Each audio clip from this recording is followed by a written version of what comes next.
ഇന്ന് നമ്മൾ ബീഫ് കൊണ്ട് ഉണ്ടാക്കാൻ പറ്റുന്ന ഒരു സിമ്പിൾ റെസിപ്പിയാണ് ചെയ്യുന്നത്. ബീഫ് ചീന്ത് എന്ന് പറയും. അപ്പോൾ സാധാരണ നമ്മൾ ബീഫ് വെച്ചിട്ട് എപ്പോഴും ഫ്രൈ ഒക്കെ ചെയ്യുമ്പോൾ വല്ലപ്പോഴും ഒരു പുതുമയ്ക്കൊക്കെ വേണ്ടിയിട്ട് പിന്നെ വളരെ കുറഞ്ഞ ഓയിലൊക്കെ ഉപയോഗിച്ചിട്ട് ചെയ്യാൻ പറ്റുന്ന ഒരു സിമ്പിൾ റെസിപ്പി. അപ്പോൾ ഇതെങ്ങനെയാണ് ചെയ്യാന്നുള്ളത് നോക്കാം. അപ്പോൾ ഇതിന് വേണ്ടിയിട്ട് ഒരു 600 ഗ്രാം എല്ലില്ലാത്ത ബീഫാണ് എടുത്തിട്ടുള്ളത്. ഇതുപോലെ മുറിച്ചിട്ട് നന്നായിട്ട് കഴുകി വൃത്തിയാക്കി എടുത്തിട്ടുള്ള ബീഫാണിത്. മുറിച്ചെടുക്കുന്ന സമയത്ത് ഇതുപോലെ ചെയ്തെടുത്താൽ മതി. ഒരുപാട് ചെറുതായിട്ട് മുറിക്കേണ്ട ആവശ്യമില്ല. അത്യാവശ്യം നീളത്തിൽ ഈ ഒരു കട്ടിയിൽ മുറിച്ചെടുക്കുക. എന്നിട്ട് ഇത് വേവിച്ചതിന് ശേഷമാണ് ബാക്കി കാര്യങ്ങളൊക്കെ ചെയ്യുന്നത്. ആദ്യം ഇതിലേക്കൊരു 1/2 ടീസ്പൂൺ മഞ്ഞൾപ്പൊടി ഇട്ട് കൊടുക്കാം.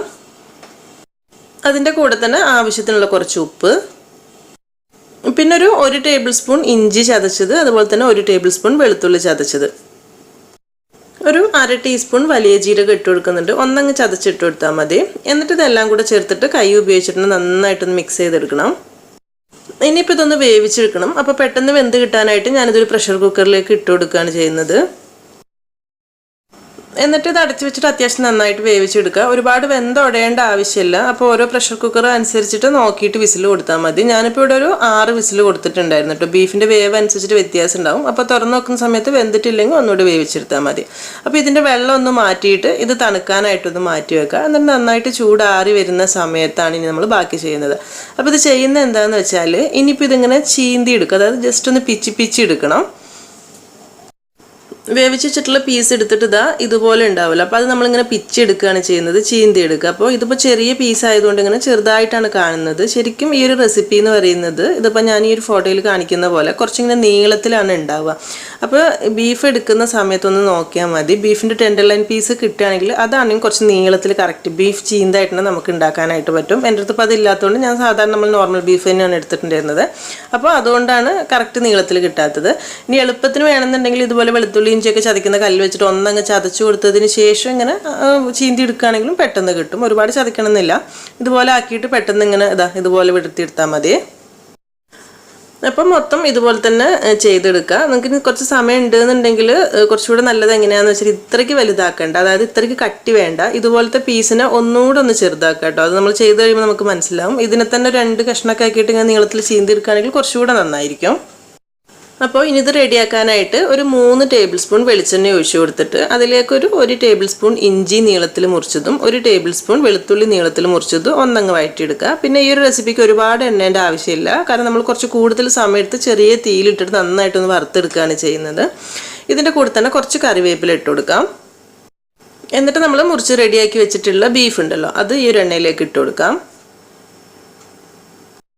അതിൻ്റെ മുകളിലേക്കായിട്ട് കുറച്ച് സവാള ഇതുപോലെ നീളത്തിൽ മുറിച്ചത്, ഒരു 1.5 സവാള എടുത്തിട്ടുണ്ട്. മീഡിയം വലിപ്പത്തിലുള്ള ഒന്നും പിന്നെ ഒരു 1ൻ്റെ പകുതി എടുത്തിട്ടുണ്ട്. ഒരു 3 പച്ചമുളക് ഇതുപോലെ മുറിച്ചെടുത്തത്. ആവശ്യത്തിനുള്ള കുറച്ച് ഉപ്പ് നോക്കിയിട്ട് മതി, ബീഫിൽ പാകത്തിനുണ്ടാവും. എന്നിട്ട് ഇതിന് മിക്സ് ആക്കിയിട്ട് ബീഫ് നല്ലൊരു കളറ് മാറിയത് നല്ലൊരു ഫ്രൈ ആയി വരുന്ന ആ ഒരു രീതിയിലേക്ക് നമുക്കിത് വറുത്തെടുക്കണം കേട്ടോ. നന്നായിട്ട് മിക്സാക്കി കൊടുത്തുകൊണ്ടിരിക്കുക. ഇതിൻ്റെ കൂടെ തന്നെ ഒരു 2-3 വറ്റൽമുളക് കൂടെ ഇട്ട് കൊടുക്കുക. വറ്റൽമുളക് ചതച്ചിട്ട് ഇടുകയാണെങ്കിൽ കുറച്ചുകൂടെ നന്നായിരിക്കും. നമ്മൾ ചില്ലി ഫ്ലേക്സിൽ 1 ടീസ്പൂണൊക്കെ ഇട്ട് കൊടുക്കുകയാണെങ്കിൽ കുറച്ചുകൂടെ നല്ലൊരു ഫ്ലേവർ കിട്ടും. അപ്പോൾ അത് നോക്കിയിട്ട് ചെയ്താൽ മതി. ഒരു 5 മിനിറ്റൊക്കെ ഇതുപോലെ ചെറിയ തീയിലിട്ട് ഇങ്ങനെ മിക്സ് ആക്കുന്ന സമയത്ത് ഇതുപോലെ ആയി തുടങ്ങും. അപ്പോൾ ഈ ഒരു സമയത്ത് ഇതിലേക്കുള്ള മുളക് പൊടി ചേർത്ത് കൊടുക്കുക. ഒരു 1.5 ടീസ്പൂൺ മുളക് പൊടി, 1/4 ടീസ്പൂൺ കുരുമുളക് പൊടി, ഒരു 1/4 ടീസ്പൂൺ ഗരം മസാലപ്പൊടി. ഇനി ഇതെല്ലാം കൂടെ ചേർത്തിട്ട് വേണം ചെറിയ തീയിലിട്ടിട്ട് കുറച്ച് സമയം കൂടെ വറുത്ത് കറക്റ്റ് റെഡിയാക്കി എടുക്കാനായിട്ട്. അപ്പോൾ തീരെ വെളിച്ചെണ്ണ ഇല്ലാന്ന് തോന്നുകയാണെങ്കിൽ മാത്രം ഒരു 1 ടേബിൾ സ്പൂൺ കൂടെ ഒഴിച്ചു കൊടുത്താൽ മതി.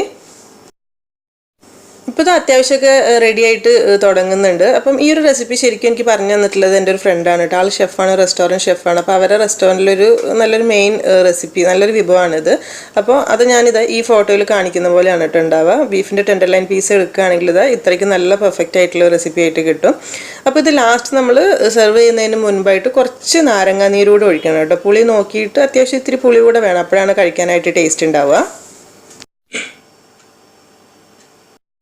അപ്പോൾ ഇതാണ് നമ്മുടെ ബീഫ് ചീന്ത് എന്ന് പറയുന്നത്. ഒരു സിമ്പിൾ വെറൈറ്റി റെസിപ്പി, വല്ലപ്പോഴൊക്കെ ചെയ്ത് നോക്കാൻ പറ്റുന്ന ഒരു സിമ്പിൾ റെസിപ്പിയാണ്. അപ്പോൾ ഇത് നിങ്ങൾക്ക് ചെയ്ത് നോക്കാൻ താല്പര്യം ഉണ്ടെങ്കിൽ ചെയ്യുന്ന സമയത്ത് ഫീഡ്ബാക്കൊക്കെ അറിയിക്കുക. അതുപോലെ ഈ ഒരു വീഡിയോ ഇഷ്ടമായിട്ടുണ്ടെന്നുണ്ടെങ്കിൽ എന്തായാലും ലൈക്ക് ചെയ്യാനും ഷെയർ ചെയ്യാനും കൂടെ മറക്കരുത് കേട്ടോ. അപ്പോൾ എന്തായാലും നല്ല റെസിപ്പി ആയിട്ട് പുതിയ വീഡിയോയിൽ കാണാം. താങ്ക്